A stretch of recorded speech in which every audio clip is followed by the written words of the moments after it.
You're wanting to move to Texas, but you heard we have tornadoes and you're scared to death. Well, don't worry. We don't have all the seasons, but we do have all the weather. Let's get started. I'm Holly Haven. And I'm Andy Haven. So the first question I usually get from people moving from out of state is about tornadoes. What do we do when we hear the tornado sirens? I know what I do. What should people do when they hear the tornado sirens? Yeah, you're supposed to go into an interior bedroom, closet, or bathroom with no windows. The bathtub is a great spot, correct? It is. It is. We used to hide in the bathtub as children. So a closet, interior closet, usually a utility closet or a linen closet, typically under the stairs closet. Those are great places. Anything big enough for the entire family. Grab the kids, the dogs, the gerbil, everybody under the stairs. The fish. Don't forget the fish. Don't forget the fish. No, everybody under the stairs. Hunker down. Whenever we were younger, we had one of those little the little wind up radios. Yes, we probably don't need those anymore as we do have cell phones. But if you do have a wind up radio, you can always keep up to date on all the national news. Yeah, a lot of people stash kind of some flashlights and just maybe a couple of games, maybe cards or something, because if you're going to be in there for a little bit.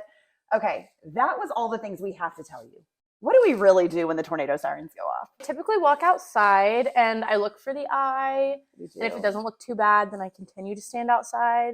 If it does look bad, obviously take cover. Take cover. But here's the problem. Here's what happened in the last several years. We have a lot of high winds in North Texas.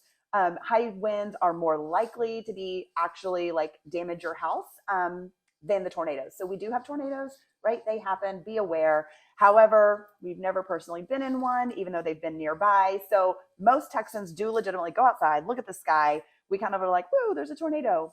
So guys, we are crazy. Don't think we're crazy, but that's what we're going to do. So here's the thing. We don't have basements. People expect us to have basements because we are technically in Tornado Alley, but we don't. So basements are not normal here. You can add a tornado shelter. I've seen a lot of people do them in their garage. It's a very small, strong metal structure, and it gets, drilled down into the foundation of your garage, and it becomes a very safe place for tornado sheltering if that's something that is concerning to you. But we did want to point out that it is not something that happens here really very often. We do have a lot of high winds and hail, and we're going to talk a little bit about that as well. Yeah, the reason we can't have storm shelters in the area, or not storm shelters, I apologize, basements in the area, our soil is way too hard. Yeah. We have clay and rock and everything in our soil. They just can't build basements here, unfortunately. Yeah, so you'll hear a lot of people that have moved here. They call our attic the Texas basement. Don't go up there during a storm. Right? It's too hot. Not a good idea. It's scary. Don't do it. But we don't really have shelters built into our homes. So just kind of be aware. The other thing that has happened is sirens. The sirens go off now for high winds. So if we're going to have high winds or we have a potential for tornadoes, the sirens are going to go off either way. So it has become a little bit, we've been desensitized to the fear of the tornadoes with the sirens going off. So just kind of be aware. Usually we'll get that notifications on your phone. But don't be too scared. We've all survived it so far. Okay, while we're talking about those tornadoes, let's talk about the wind and the hailstorms, because that's probably the biggest thing that's going to affect you as a homeowner in North Texas. The hailstorms are probably scarier than any other weather that we get. Yeah, the hailstorms are probably one of the most destructive forms of weather that we have in our area. If you're looking for a home without a garage, I would definitely suggest a garage or a cover of some sort. The most common issue with hail in this area is totaling your vehicle. Yes. Yeah, so that actually happened to me back in 2017, I believe. Yeah. Hail damage to the car and the rental car. Yes. You remember that? That was fun. So if you don't have a garage, obviously consider investing in one of those big blow-up things that go around your car. Yeah, people not from here do not know what we're talking about. Okay, we'll post a picture here of the big blow-up thing that you put over your car. It's literally like a giant inflatable pool raft, but it covers your car, so it helps protect from hail damage. The bigger problem with hail damage outside of that is it damages the roof of every home in the area. So you can expect to get a new roof in Texas every 2 to 5 years on average. Yeah. That is covered under your insurance policy, but you will have to pay the deductible. So know that going in so that you can plan appropriately. You need to know what your deductible is. You don't want to think you're paying $4,000 or $5,000 and find out you're paying $10,000 or $12,000 to replace a new roof. And you can count on the fact that you will need to replace your roof every 2 to 5 years. So it's also something to consider when purchasing a home. If the home hasn't had a new roof in the last 2 to 5 years, definitely something to consider. If it has had a new roof in the last 2 years, still something to consider. We get hailstorms every single year. Yeah, I don't know and if there's been a year we haven't had in one. odd seasons too. Yeah. We can get it in different seasons. It doesn't just show up in the spring or summer. So just something to know about when you're moving here so that you can prepare yourself. Freezing weather. How often do we really deal with freezing weather? Once every 5 years. Yeah, the big freeze. The big freeze that everybody talks about that happened in Texas a couple of years ago was literally what they called a 100-year storm. I have never in my lifetime lived in temperatures like that. It really was brutal. And luckily for us, it was about a week's worth, not, months worth. I know other parts of the country are laughing at us. It's okay. We'll take it because we are not used to that kind of weather. We're a much more moderate temperature. We usually get, I'm going to say 3 to 5 days of snowy, icy, yucky weather every year. Yeah, we actually haven't gotten that this year, so it's still early. Hunkering down. I heard we're supposed to have snow next week, so possibly. Oh, goodness, I'm not prepared.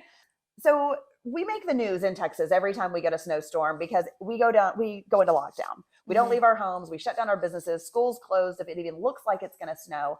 And I want to clarify a little bit why that happens because this is very different than other parts of the country that have actual winters. We are not prepared for winters. We don't have snow plows and people to really make sure that the highways are open and the bridges aren't icy. We do sand and salt prior to a known storm coming.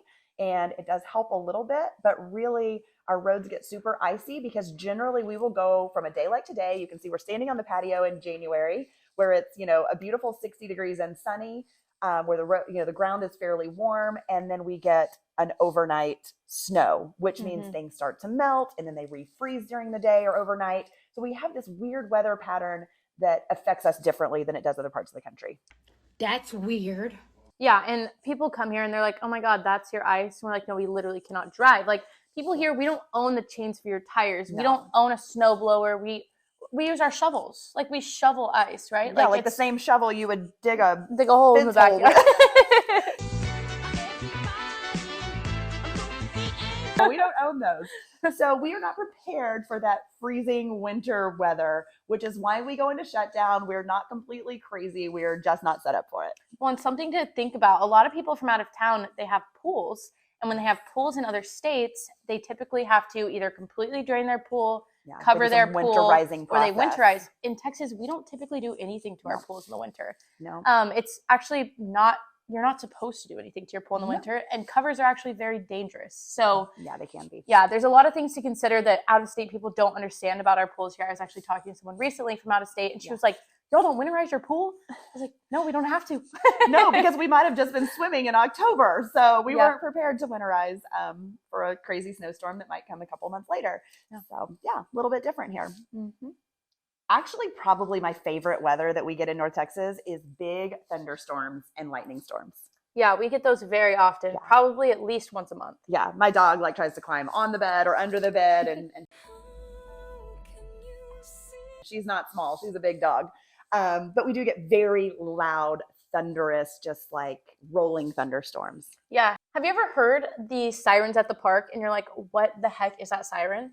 So that is actually lightning sirens. We do have them in the state of Texas for outdoor sports. It's the first time a lot of people from out of state have ever heard them.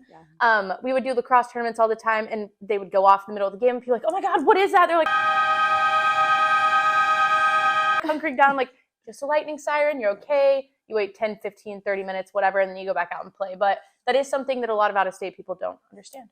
Yeah, because we do get big thunder, lightning storms. With that, yes, we have the fear of, outdoor sports and things, but then we also have flash flooding, which happens a lot. It happens very, very fast, especially if you're a little bit out in the more rural towns. You will definitely run into this.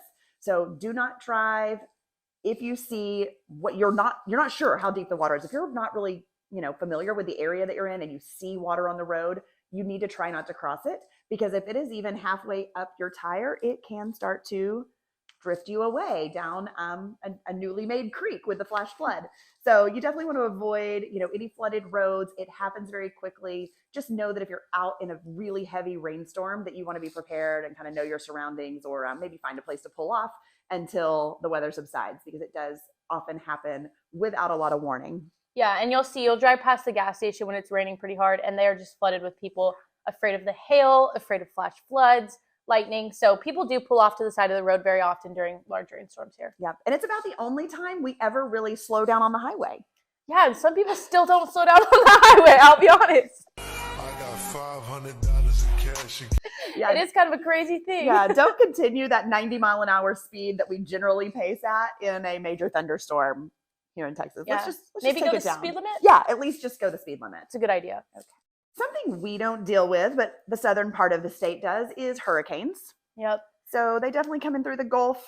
Yeah, Houston just had a major hurricane back in 20. I'm not very good with dates, but it was pretty recent. A lot of people down there lost their homes. They didn't have power for months and months.